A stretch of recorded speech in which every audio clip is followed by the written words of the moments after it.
मैदानावरती दाखल झाल्याचं पाहायला मिळते आणि त्यांच्या हातामध्ये अरविंद केजरीवाल यांचं पोस्टर आहे आणि अगदी अरविंद केजरीवाल तुरुंगात गेल्यानंतर त्यांनी ट्विटरला जे पोस्टर ठेवला होता तोच फोटो या ठिकाणी पाहायला मिळते।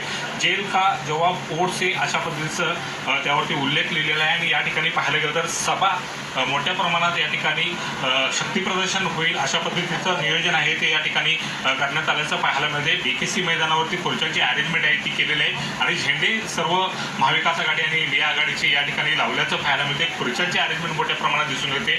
तोडीस तोड सभा घेण्याचा प्रयत्न आहे तो या ठिकाणी इंडिया आघाडीचा दिसून येते। खरं तर या सभेला परिवर्तन सभा अशा पद्धतीचं नाव दिलेलं आहे, त्यामुळे नक्कीच परिवर्तनासाठी हे सगळे तयार आहेत का असा सुद्धा प्रश्न या निमित्ताने निर्माण होते। आपचे काही कार्यकर्ते आपल्यासोबत आहेत त्यांच्याकडून आपण जाणून घेऊया। जेल का जवाब वोट से अशा पद्धतीचं पोस्टर तुमच्या हातात दिसते, केजरीवाल दिसते। हा, याचं कारण असं आहे की आज जर आपण देशामध्ये बघत आहोत तर हुकुमशाही वाढलेली आहे। आज समाजकारण हे राजकारणामध्ये परिवर्तित झालेलं आहे। आज समाजासाठी परिवर्तन सभा जी घेतलेली आहे म्हणजे 100% परिवर्तन हे होणारच आहे।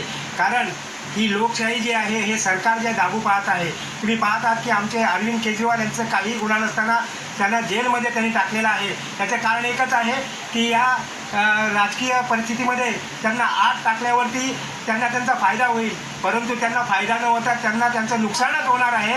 कारण ही हुकुमशाही आम्हाला या ठिकाणी गाडून टाकायची आहे।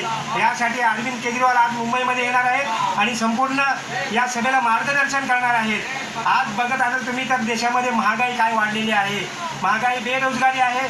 आज मागच्या सरकारने सांगितलं होतं, मोदींनी सांगितलं होतं की 2 करोड रोजगार प्रत्येक वर्षी देणार, पण 2 करोड रोजगार तर मिळालेच नाही।